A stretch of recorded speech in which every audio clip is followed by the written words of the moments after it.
राधे राधे। आज हम धनतेरस व्रत कथा सुनेंगे।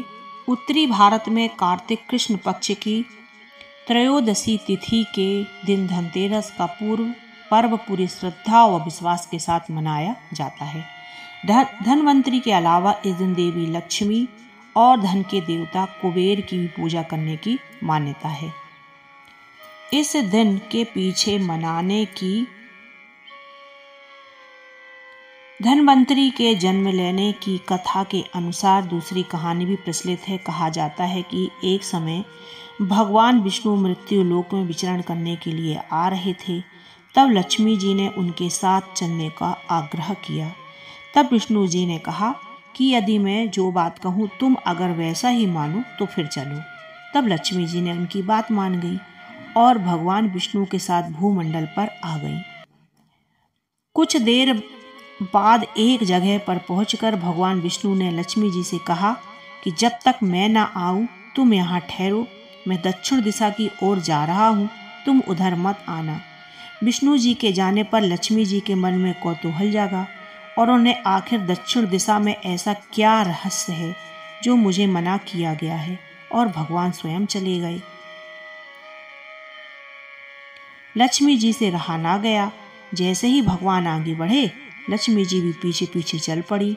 कुछ ही दूर आगे जाने पर उन्हें सरसों का एक खेत दिखाई दिया जिसमें खूब सरसों के फूल लगे थे। सरसों की शोभा देखकर वह मंत्रमुग्ध हो गई और फूल तोड़कर अपना श्रृंगार करने के बाद आगे बढ़ी। आगे जाने पर एक गन्ने के खेत में लक्ष्मी जी ने गन्ने तोड़कर रस चूसने लगी। उसी क्षण विष्णु जी आ गए। यह देखकर लक्ष्मी जी पर नाराज होकर उन्हें श्राप दे दिया कि मैंने तुम्हें इधर आने को मना किया था पर तुम ना मानी और किसान की चोरी का अपराध कर बैठी।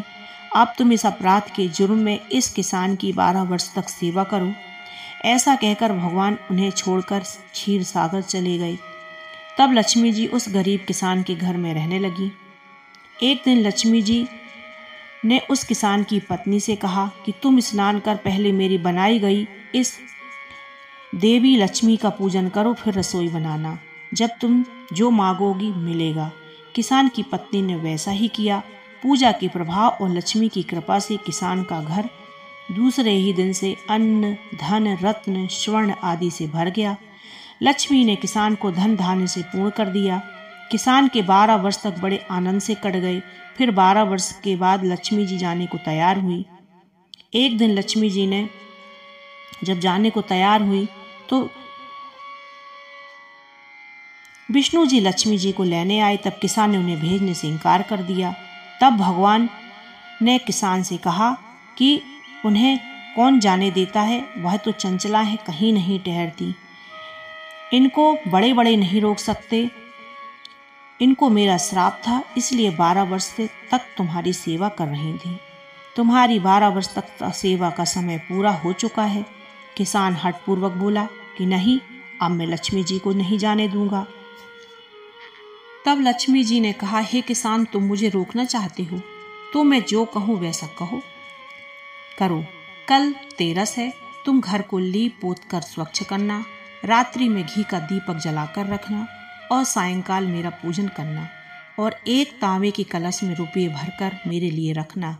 मैं उस कलश में निवास करूंगी, किंतु पूजा के समय मैं तुम्हें दिखाई नहीं दूंगी। इस दिन एक दिन की पूजा से वर्ष भर में तुम्हारे घर से नहीं जाऊंगी। यह कहकर वह दीपकों के प्रकाश के साथ 10 दिशाओं में फैल गई। अगले दिन किसान ने लक्ष्मी जी के कथनानुसार पूजन किया और उनका घर धन धान्य से पूर्ण हो गया। इसी वजह से हर वर्ष तेरस के दिन लक्ष्मी जी की पूजा होने लगी। बोलो धनतेरस की जय। राधे राधे।